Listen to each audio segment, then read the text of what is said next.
Mackenzie Johnston with Cattle News Central, bringing you your November 23rd cattle industry headlines. Brought to you by AgRisk Advisors. PRF season is here and their advisors are educated and ready to help you mitigate weather risk. Their state-of-the-art technology and superb customer service ensures that your policy is in good hands. The PRF deadline is quickly approaching on December 1st, so if you would like more information, be sure to reach out to an advisor today. AgRisk Advisors, with you no matter what the weather. Also sponsored by Circle 5 Cow School. They host remote weekly classes all throughout the Midwest so you can learn to preg check your own cows. To view their schedule, head on over to circle5cowschool.com. That is the number 5 in there, or you can go ahead and just give them a follow on Facebook. And I'd like to welcome a new sponsor to the update, Cross Diamond Cattle Company of Bertrand, Nebraska.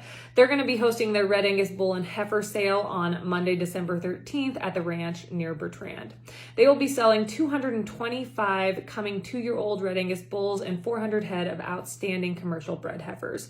I can tell you from experience that you cannot find any better Red Angus cattle out there than what Cross Diamond has to offer. Second to none. The sale will be online at Superior and DV Auction. You can see the video and the catalog for this sale at crossdiamondcattle.com. So yesterday, on Monday, RCALF sent a letter to the U.S. Senate Committee on Agriculture, Nutrition, and Forestry urging the rejection of the cattle market reform compromise bill that was introduced last week by Senators Grassley, Wyden, Fisher, and Tester. In the letter, RCALF asked the committee to take no action pending the conclusion of their class action antitrust case and or the conclusion of the U.S. Department of Justice's investigation into the nation's largest packers that would potentially cause or have the effect of a congressional sanctioning of the current proportion of cash versus non-cash purchases. RCALF believes that this is exactly the unintended consequences that the compromise bill would have.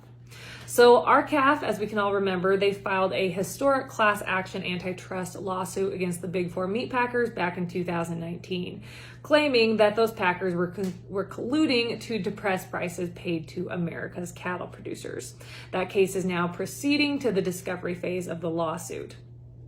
RCALF's letter states that since the compromise bill, which is known as Senate Bill 3229, since that bill allows at least 2 years to pass before establishing minimum cash cattle participation requirements, and because such requirements are required to be benchmarked against the low level of participation witnessed over the last 18 months, the compromise bill would lock in the very market structure that incentivized the alleged anti-competitive conduct alleged in RCALF's antitrust lawsuit.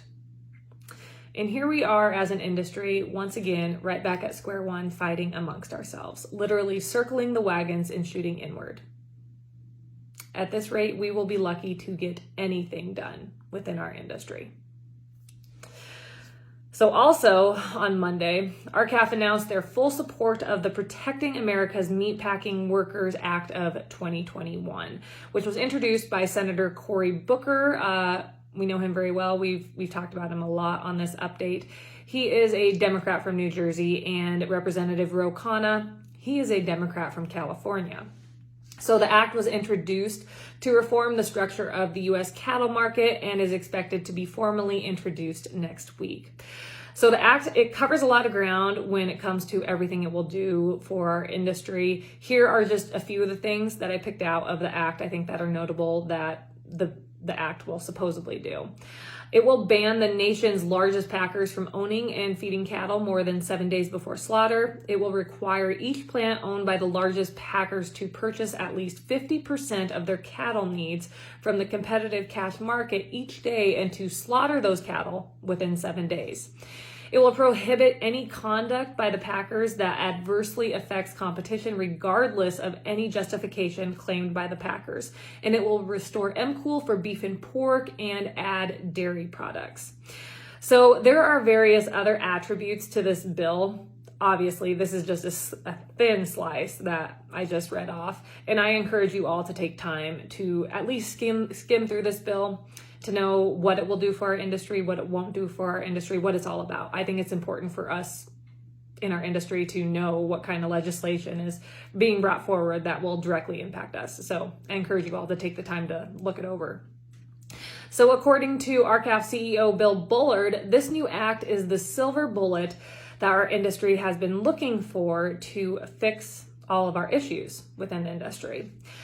So at surface level, yes, I think this bill, it looks like a darn good deal, a darn good deal, except for the fact that Cory Booker is bringing it to the table. Ever since Cory Booker came on the scene, he had that run, that presidential run, and then ever since he's been in the Senate, I have followed him, mainly because I think he is a threat to agriculture. So a little bit of history on Cory Booker. He was born in Washington, D.C. and raised in New Jersey. He has no background in agriculture, nothing.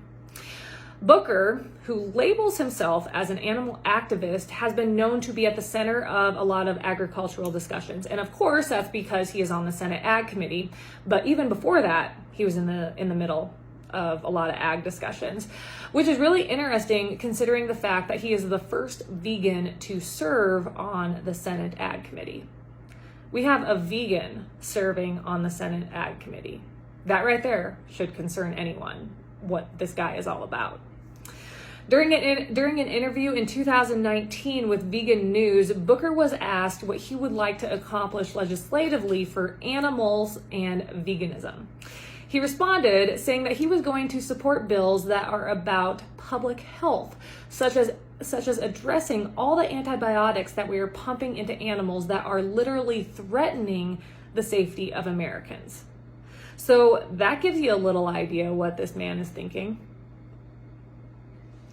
Earlier this year, Booker and Khanna introduced the Farm System Reform Act that, among other things, called for a moratorium on CAFOs, which we all know CAFOs are concentrated animal feeding operations.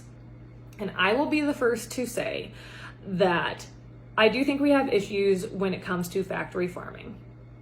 There are issues just like we have issues in any other big business, in any other corporation. And yes, I think those need to be addressed. But a moratorium on CAFOs, where's our food going to come from?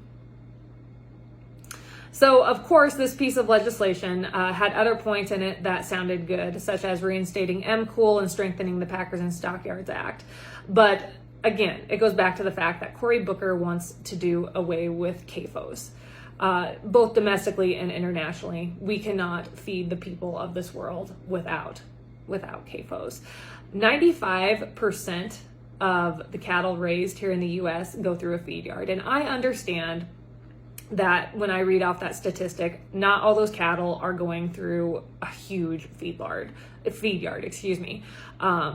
It's not a massive feed yard. Yes, some of them, they'll go through independent feeders, and that's great. But if we do away with CAFOs, do you think we're going to have the capability to get people across America to go back to work in agriculture? We can't even get people to go back to work in McDonald's right now. Do you think we're going to get people back out there feeding cattle, raising chickens, raising hogs, doing day in, day out what you and I do? You know, when they're not even okay with a $30 an hour wage at McDonald's. So yeah, I agree that there's problems with CAFOs, and that's not even what this conversation is about. But the fact that Cory Booker is so removed from reality, from where our food comes from how agriculture works, another concerning point about this senator. So more on Senator Booker.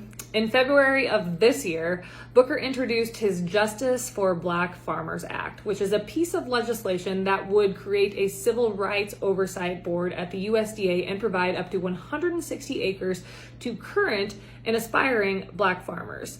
When this act came out, I remember reporting on it because literally they want to hand out 160 acres to every Black individual that feels like they are a farmer. We are handing out acres because of the color of someone's skin. Booker also joined the Emergency Relief for Farmers of Color bill, which would have provided $5 million to aid Black, Native American, Latino, and other farmers of color. During an interview in October of this year, when he was asked about the Build Back Better bill, so we all know what the Build Back Better bill is. We've been talking about it now for weeks. A multi-trillion-dollar bill that is basically the last nail in the coffin for the Democrats trying to sink America. That's what it is. So Booker believes that this bill addresses the Democrats' best shot at addressing decades-long dysfunction in American life. He believes that student loans should be forgiven. He believes that childcare should be free and that our energy system, it needs to go green. So he's all about windmills, he's all about electric cars, and he's all about doing away with fossil fuels. So again, I'm not here to talk about CAFOs. I'm not here to talk about free childcare. I'm here to talk about this man's track record. And letting someone in like this that is bringing forth legislation that is going to impact everyone within our industry, I think is just about like letting the fox guard the hen house. Yes, this bill, surface level, it's great. And if Chuck Grassley was bringing it to the table, I'd be all about it. And I think a lot of other people would too. But having Cory Booker get involved within our industry, that is the last road we want to go down. That is all I have for you guys this morning. I hope everyone's week is rolling right along. Have yourself a terrific Tuesday. I'll see you tomorrow.